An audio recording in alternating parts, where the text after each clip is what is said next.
Մայրաթոր Սուրբ Էջմիածնում ամենայն հայոց կաթողիկոսի օրհնությամբ մատուցվել է Սուրբ Ծննդյան ճրագալույցի պատարագ։ Գարեգին II հոգևորականների թափորի ուղեկցությամբ վեհարանից առաջնորդվել է Մայր տաճար, որտեղ հնչել է Բարի լուրը։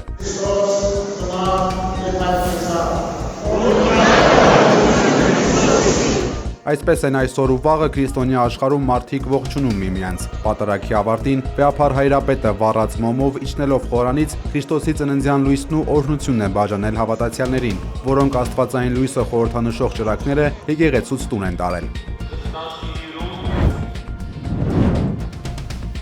Հայաստանի վարչապետը կրսեր դստեր հետ մասնակցել է Երևանի Սուրբ Սարգիս եկեղեցում ճրագալույցի պատարագին։ Պատարագի ավարտից հետո Փաշինյանի ավտոշարասյունը մտել է Արարատյան հայրապետական թեմի առաջնորդարան, որտեղ վարչապետն առանձին հանդիպում է ունեցել թեմի առաջնորդ Նավասարդ Կճոյանի հետ։ Լրագրողների մուտքը առաջնորդարանի տարածք արգելվել է, իսկ հանդիպումից կարճ ժամանակ անց վարչապետի ավտոշարասյունը հեռացել է։ Սկանդալային մի գրագրություն է հրապարակել 168-ը։ Աղբյուրը պնդում է, որ այս լուսանկարում Արարատյան հայրապետական թեմի առաջնորդ Նավասարդ Կճոյանի ցուցումն է, որը տարածվել է հեռախոսային հավելվածներից մեկում բացված թեմի քահանաների փակ խմբում։ Ըստ այդ տեքստի, Արարատյան հայրապետական թեմի բոլոր եկեղեցիներում այսօրվա ճրագալույցի Սուրբ Պատարագին պետք է կարդալ Նիկոլ Փաշինյանին միացած Նավասարդ Կճոյանի ուղերձ քարոզը, իսկ վաղվա պատարագին վեհափառ հայրապետի Սուրբ Ծննդյան ուղերձի փոխարեն այլ քարոզներ։ Արարատյան հայրապետական թեմը այս տեղեկությունը դեռ չի մեկնաբանել։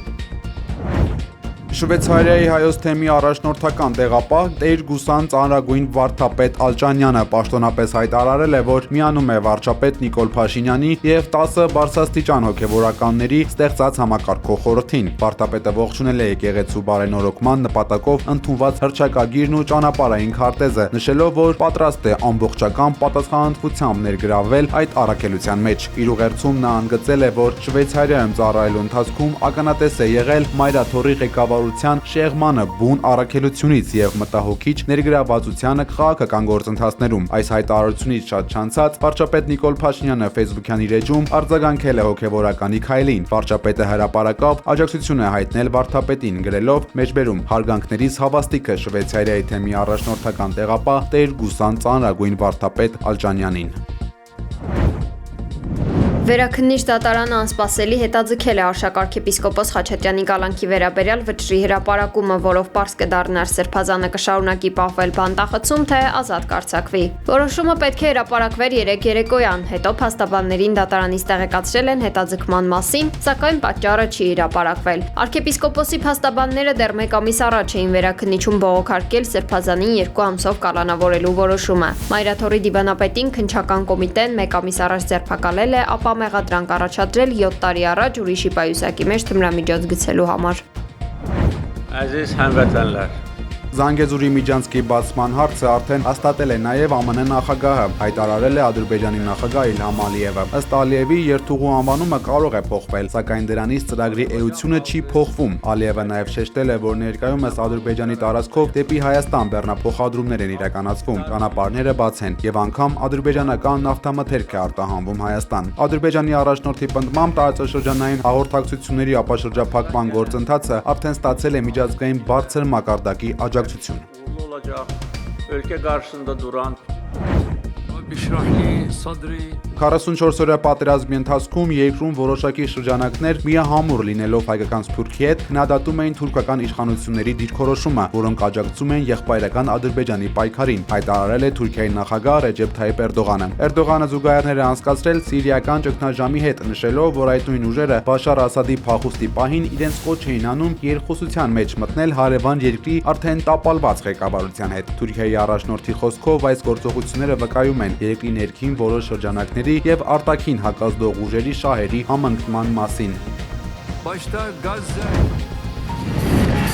Վենեսուելայի շուրջ զարգացումները փոխկապակցված են ոչ միայն երկրի ներքին քաղաքականությամբ, այլև գլոբալ տնտեսական ու աշխարհաքաղաքական շահերով։ The Washington Post-ի փոխանցմամբ ԱՄՆ նախագահ Դոնալդ Թրամփը մտադիր չէ աջակցել վենեսուելական ընդդիմադիր քաղաքական գործիչ Մարիա Կորինա Մաչադոյի նախագահ դառնալուն, քանի որ 2025 թվականին նա ընդունել է խաղաղության Նոբելյան մրցանակը։ Նրա որոշումը չհրաժարվել մրցանակից հօգուտ ամերիկացի քաղաքական գործչի Թրամփն ընկալել է, որ որպես մեծագույն մեղք։ Վենեսուելայում իրավիճակը մտահոգություն է առաջացրել Մոսկվայում։ Ըստ մամուլի, Կրեմլը վախենում է, որ Նիկոլաս Մադուրոյի պաշտոնակությունը կարող է հանգեցնել նավթի գների անկման, ինչը լուրջ վնաս կհասցնի Ռուսաստանի տնտեսությանը։ Ռուս վերլուծաբանների գնահատմամբ Վենեսուելայում իշխանության փոփոխության դեպքում ԱՄՆ-ն կկարողանա արագորեն ավելացնել նավթի արտադրությունն ու արտահանումը, օգտագործելով երկրի խոշոր, բայց մինչև այժմ ոչ այդքան լավ զարգացած նավթային պաշարները։ Այս սցենարը հատկապես վտանգավոր է Ռուսաստանի համար, քանի որ երկրի բյուջեն մեծապես կախված է նավթային եկամուտներից։ Գների հետագա անկումը ըստ փորձագետների կարող է հանգեցնել բյուջեի դեֆիցիտի խորացման։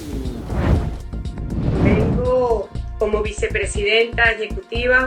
del presidente. Վենեսուելայի փոխնախագահ Դելսի Ռոդրիգեսը երդվել է որպես նախագահի ժամանակավոր պաշտոնակատար ԱՄՆ ուժերի կողմից Նիկոլաս Մադուրոյի եւ նրա կնոջ Սիլիա Ֆլորեսի գերեվարումից հետո։ Երթմնակալության արարողությունից ժամեր անց մայրաքաղաք Կարակասում պայթյուններ են տեղի ունեցել։ Տեղացիները սոցիալական ցանցերում տարածել են տեսանյութեր, որոնցում երևում են զինված անձինք Կարակասի Միրաֆլորես նախագահական պալատի մոտ։ Տարածված տեսանյութերում հստակ լսվել են պայթյունների եւ կրակոցների բարձր ձայներ։ Տեղի իշխանությունները հայտնել են, որ իրավիճակը վերահսկողության տակ է։ Ըստ որոշ աղբյուրների տարածած տեղեկությունների ԱՄՆ փոխնախագահ Ջեյ Դի Վենսի տան վրա կրակել են։ Միջադեպին մասնակցած տղամարդը ձերբակալվել է։ Գաղտնի ծառայության աշխատակիցը ոստիկանություն է զանգահարել, տեսնելով տան մոտակայքում փախչող տղամարդուն։